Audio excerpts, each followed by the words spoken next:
Hello students, welcome back. आज हम standard 9th English medium के सब्जेक्ट कंप्यूटर में chapter number 6 introduction to Ubuntu Linux के बारे में डिस्कस करेंगे। स्टूडेंट्स, इस चैप्टर को हमने दो पार्ट में डिवाइड करा है। तो आज पहले पार्ट के अंदर इस चैप्टर को एक्सप्लेन करें। तो चलिए स्टार्ट करते हैं। सबसे पहला टॉपिक है हिस्ट्री ऑफ यूनिक्स। अब ये यूनिक्स क्या है उसके बारे में देखें, ये डेवलप कब हुआ, किसने करा, etcetera.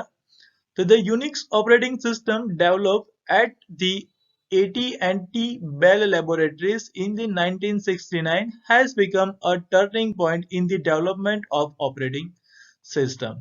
The Unix operating system 1969 के अंदर AT&T Bell Laboratories के अंदर डेवलप हुआ और ये डेवलपमेंट ऑपरेटिंग सिस्टम के अंदर एक टर्निंग पॉइंट वहां पे साबित हुआ।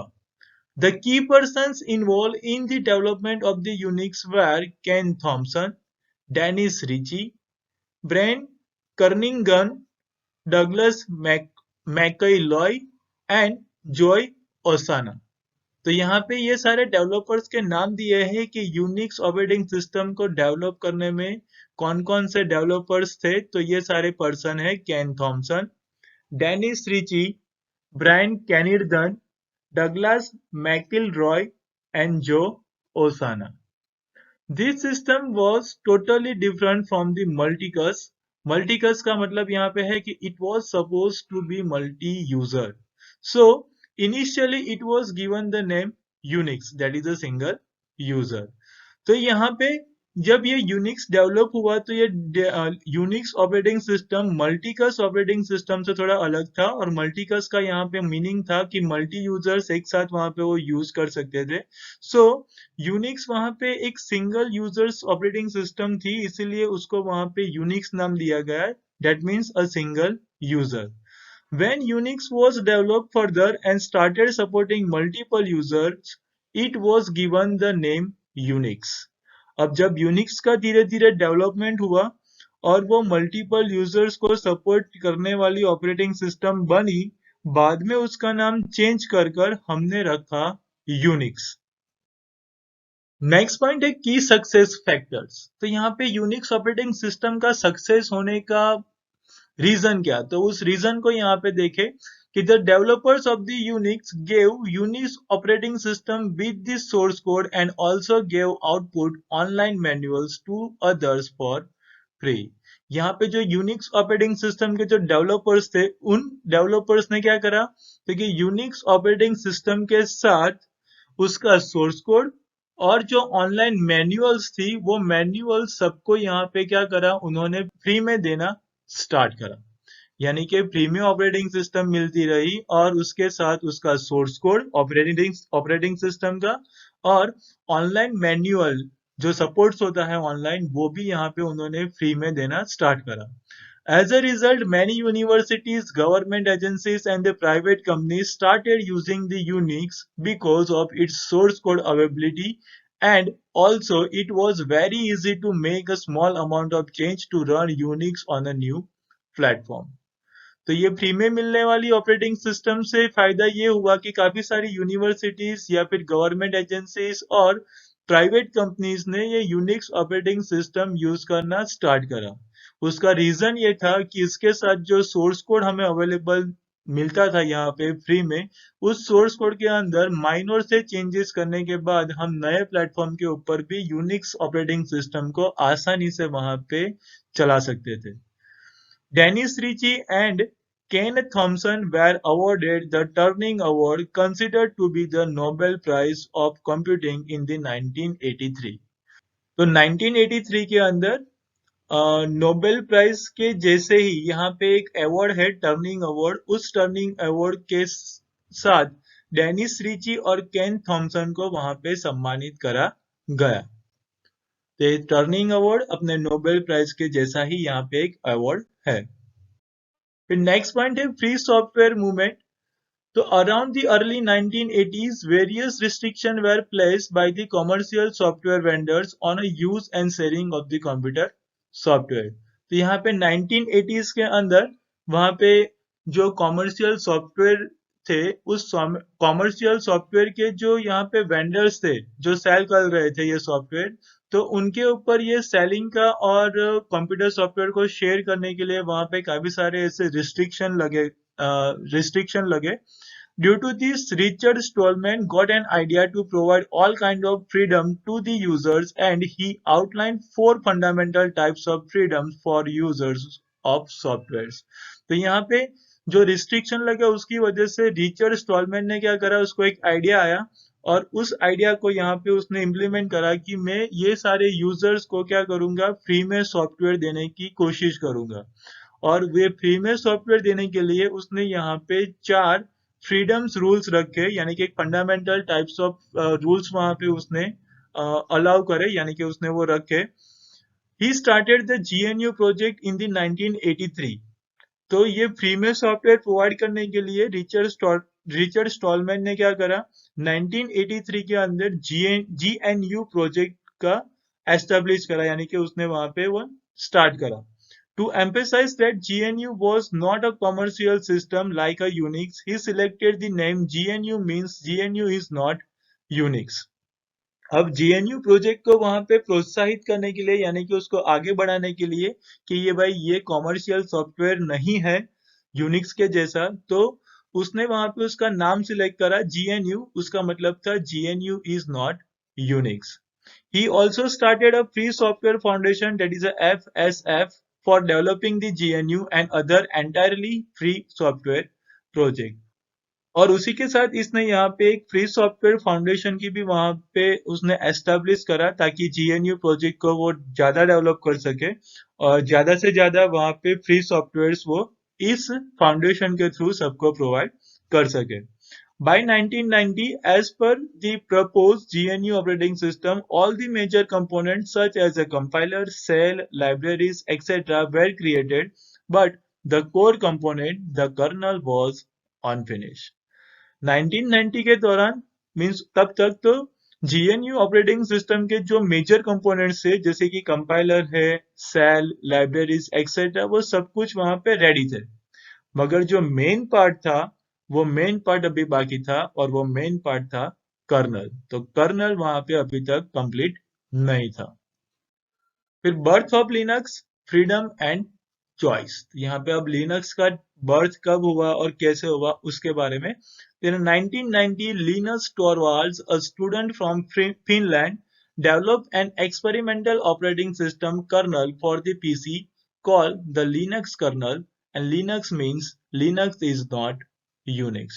तो 1990 के दौरान लिनस टॉरवल्ड नाम के एक स्टूडेंट जो फिनलैंड में रहता है, उसने क्या करा, एक वहां पे पर्सनल कंप्यूटर के अंदर एक यूज हो सके ऐसी ऑपरेटिंग सिस्टम वहां पे डेवलप करी, यानी कि लिनक्स कर्नल वहां पे उसने डेवलप करा. और लिनक्स का मतलब था वहां पे कि Linux is not Unix. He shared his idea about the system with the other programmers on the internet, and with their help, Linux kernel and the GNU component were combined, and the first completely free working Unix-like system was formed.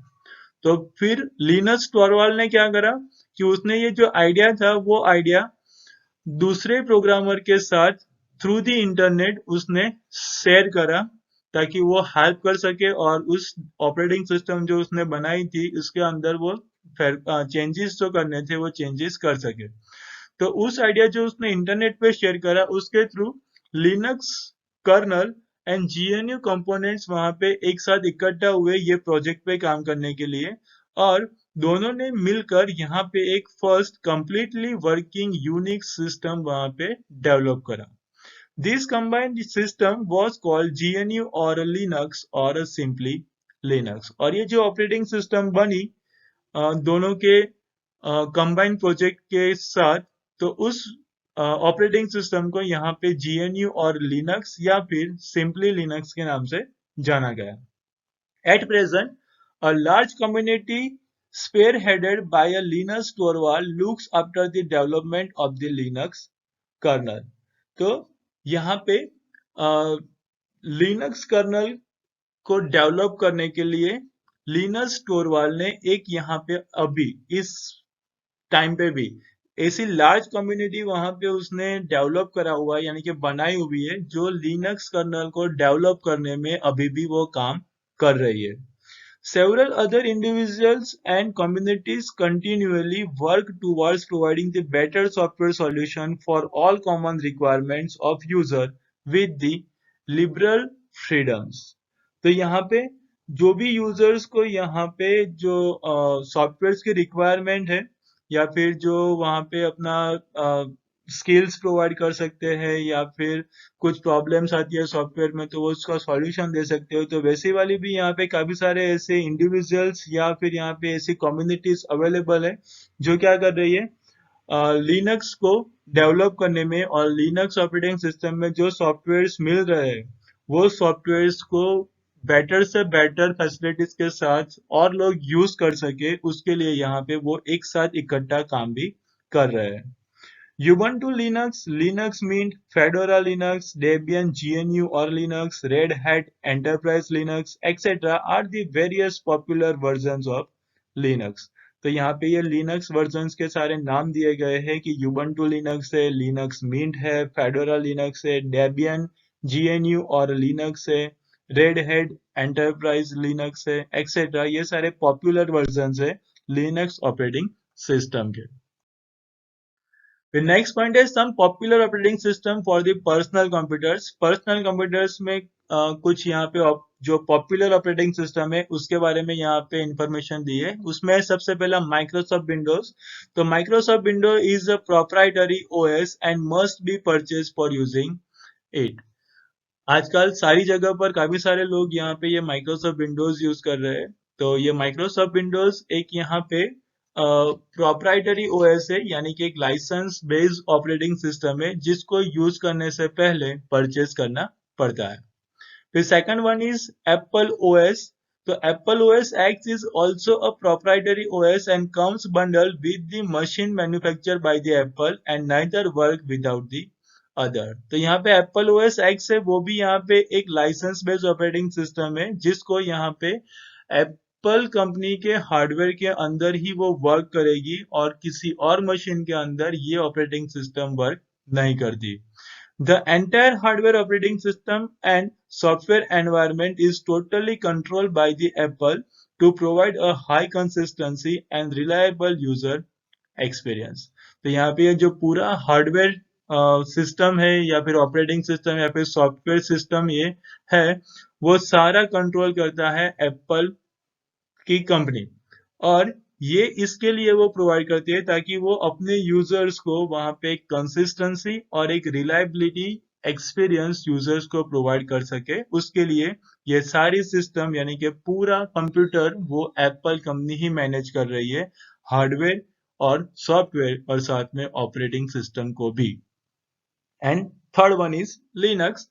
Linux, just like its predecessors Unix, is known for its high performance, security, reliability and portability. तो Linux यहाँ पे Unix का एक आगे वाला version है, तो उसके अंदर Linux वहां पे पॉपुलर है अपने performance, security, reliability and portability के लिए.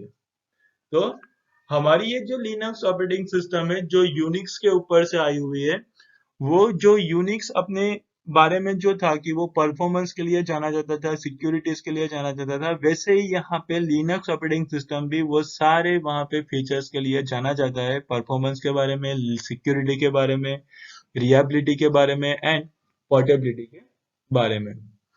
It combines the high power CLI which has traditionally been Unix strength with an impressive GUI that make it almost as user-friendly as the other two above-mentioned operating system. तो यहाँ पे Linux operating system के अंदर CLI यानी कि command line interface वहां पे एक प्रोवाइड कर रहा है, जो एक यूनिक्स की यहाँ पे स्ट्रेंथ है. जो यहाँ पे बाकी की दो ऑपरेटिंग सिस्टम हमने देखी कि Apple OS and Microsoft Windows, तो उसके अंदर जो GUI यानी कि ग्राफिकल यूजर इंटरफेस मिल रहा है, तो उस ग्राफिकल यूजर इंटरफेस के जैसे ही यहाँ पे CLI ऑपरेटिंग सिस्टम को वो पावर दे रहा है, यानी कि जैसे आप GUI में वर्क कर रहे हो वैसा ही यहाँ पे हाई पावर के साथ CLI ऑपरेटिंग सिस्टम भी वहां पे वो प्रोवाइड कर रहा है। यानी कि जितनी GUI ऑपरेटिंग सिस्टम यूजर्स के साथ यूजर फ्रेंडली है, वैसे ही यहाँ पे CLI that is a Unix operating system भी उतनी ही वहां पे यूजर के साथ यूजर फ्रेंडली हो, वैसे यहाँ पे वो यूनिक्स की स्ट्रेंथ प्रोवाइड कर रहा है। नेक्स्ट पॉइंट है इंट्रोडक्शन टू यूबंटू लिनक्स। अब यूबंटू लिनक्स का इंट्रो देखें हम तो Ubuntu Linux is a Linux distribution created by the UK based company Canonical Limited, established by the South African entrepreneur Mark Shuttleworth। तो यहाँ पे ये यूबंटू लिनक्स है जो एक ऑपरेटिंग सिस्टम है जो यहाँ पे एक यूके की कंपनी है कैनोनिकल लिमिटेड, वो वहां पे पूरे वर्ल्ड में उसको डिस्ट्रीब्यूट कर रही है। और ये कंपनी कैनोनिकल लिमिटेड को यहाँ पे एस्टेब्लिश करा है एक साउथ अफ्रीकन एंटरप्रेन्योर ने जिसका नाम है mark Shuttleworth. Ubuntu Linux is based on the Debian GNU or a Linux distribution, and Ubuntu is an ancient African word which means humanity to others। तो यहाँ पे Ubuntu Linux यहाँ पे Debian GNU और लिनक्स डिस्ट्रीब्यूशंस के ऊपर वहां पे वो क्या है मींस बेस्ड है। और यूबंटू का मतलब यहाँ पे अफ्रीकन के रिगार्डिंग अफ्रीकन लैंग्वेज के अगर हम बोले तो यूबंटू का मीनिंग रहता है वहां पे ह्यूमैनिटी टू अदर्स, यानी कि दूसरों के प्रति हमें वहां पे ह्यूमैनिटी दिखाना। ओके क्योंकि लिनक्स हमें वहां पे फ्री में मिल रहा है तो वो मीनिंग भी वैसा ही रहेगा कि फ्री में सॉफ्टवेयर दे रहा है, यानी कि वो दूसरों के प्रति क्या कर रहा है, हमें वहां पे ह्यूमैनिटी दिखा रहा है। नेक्स्ट पॉइंट है यूबंटू वर्जन। तो Ubuntu follows a fix release cycle with a new version being released in the April and the October month of the each year। तो यहाँ पे यूबंटू का जो एक रिलीज साइकिल है वो यहाँ पे एक फिक्स है, वो हर साल अप्रैल और अक्टूबर मंथ के अंदर वहां पे अपने अपने वर्जन क्या कर रहा है, वो रिलीज कर रहा है। यानी कि साल में 2 बार यहाँ पे एक नए वर्जन के साथ आपको ऑपरेटिंग सिस्टम मिलेगी और वो भी फ्री में। The release number are denoted by the 2-digit year followed by a dot and followed by 2-digit month। तो यहाँ पे पर्टिकुलर ये जो रिलीज नंबर है वो रिलीज नंबर के बारे में एक्सप्लेन करा है कि वहां पे स्टार्टिंग के में आपको वहां पे क्या मिलेगा, जो 2 डिजिट्स है वो आपके पर्टिकुलर ईयर के बारे में रहेगा, फिर उसके बाद एक डॉट आएगा और फिर उसके बाद जो 2 डिजिट होंगे वो 2 डिजिट होंगे आपके के पर्टिकुलर कौन से मंथ में वहां पे वो रिलीज हुआ है, यानी कि अप्रैल में हुआ है या फिर अक्टूबर में हुआ है। तो अप्रैल में हुआ होगा तो 04 होगा और अक्टूबर में हुआ होगा तो वहां पे 10 होगा। तो उस हिसाब से यहाँ पे इनका बाइफरकेशन है। यहाँ पे एक एग्जांपल है कि Ubuntu 10.04 LTS। So the release also have two word names with the first word begin and adjective and the second the name of an animal. तो यहाँ पे अगर हम बात करें तो पर्टिकुलर जो रिलीज नंबर होते हैं उस रिलीज नंबर के अंदर यहाँ पे 2 अलग अलग टाइप्स के वर्ड का यहाँ पे यूज होता है। जो फर्स्ट वर्ड है वहां पे एक एडजेक्टिव हो जाएगा और जो दूसरा वर्ड है वहां पे वो पर्टिकुलर एनिमल के नाम के साथ कोई वो वहां पे वो बिलोंग करता होगा। जैसे कि एग्जांपल है यहाँ पे कि Ubuntu 10.04 LTS was called the lucid lynx while Ubuntu 12.04 LTS is called the precise pangolin। Okay तो यहाँ पे इस हिसाब से वहां पे पहले जो होगा वो वहां पे एडजेक्टिव के रिगार्डिंग्स वहां पे होगा और जो दूसरा पॉइंट के 2 डिजिट्स है वहां पे वो पर्टिकुलर कोई ना कोई एनिमल्स के वहां पे रिफर करता होगा।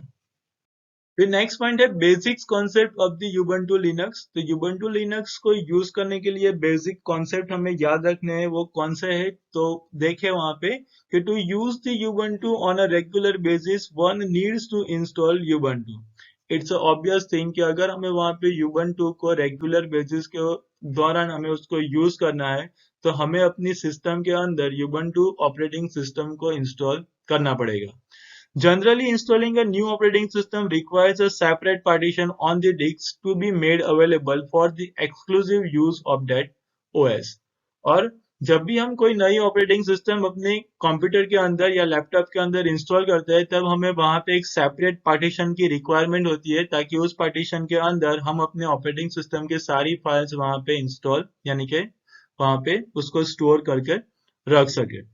The installation procedure involves the formatting the partition and create a new file system on it.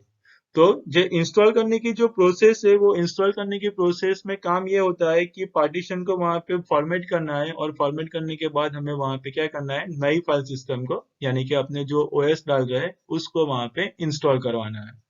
One can have a multi-boot setup if the hard disk is having a different operating system on the different partition, and the user can select the OS as per his requirement at a boot time. But such a setup requires a specialized technical skill.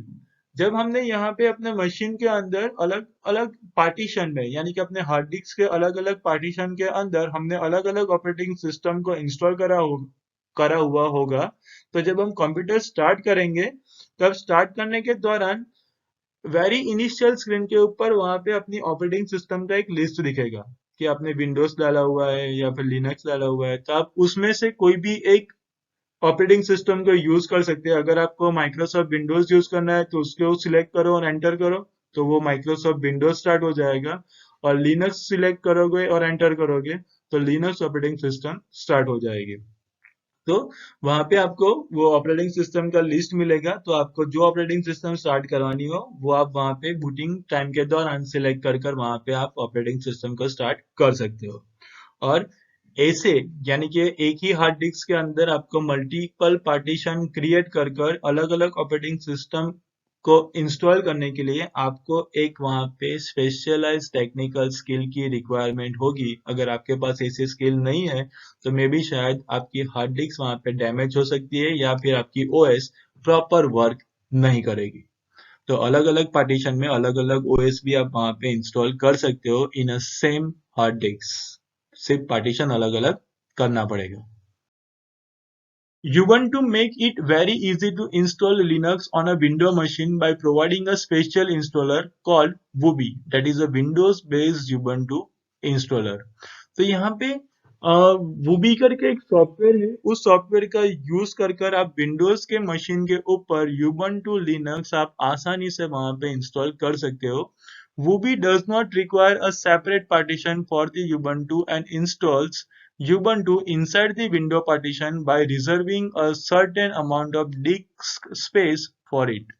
तो जब हम वूबी का use कर कर Windows operating system यानी कि Windows machine के अंदर आप लिनक्स का यूज करते हो, तब वहां पे हमें सेपरेट पार्टीशन की जरूरत नहीं होती. विंडोज का जो पार्टीशन बनाया हुआ है हमने, उस पार्टीशन के अंदर ही वहां पे वो भी क्या करेगा, थोड़ी स्पेस को रिजर्व कर लेगा, जिसको जितनी उसको चाहिए होगी उतनी वो स्पेस को रिजर्व करेगा, और उस स्पेस के अंदर ही वो क्या करेगा, लिनक्स को वहां पे इंस्टॉल करेगा. Ubuntu can also be installed through a USB flash disk, that is a pen drive, or an external hard disk if the computer supports booting from the USB. अगर अपनी कंप्यूटर सिस्टम का जो booting support है वो अगर USB से support होता है, यानी कि हम बूटिंग यूएसबी के थ्रू कर सकते हैं, तो हम Ubuntu का इंस्टॉल पेन ड्राइव के थ्रू या फिर एक्सटर्नल हार्ड डिस्क के थ्रू भी हम उसको अपने कंप्यूटर में इंस्टॉल कर सकते हैं. तो ऐसा जरूरी नहीं है कि हमें वो सीडी ही चाहिए. आप अगर यूएसबी या पेन ड्राइव के अंदर उसको हमने इंस्टॉल करा हुआ है सेटअप, या फिर एक्सटर्नल हार्ड डिस्क के अंदर भी है, तो भी हम उसको वहां पे अपने मशीन के अंदर इंस्टॉल कर सकते हैं. बस अपना मशीन यानी कि अपना जो कंप्यूटर है वो यूएसबी से बूट होना चाहिए.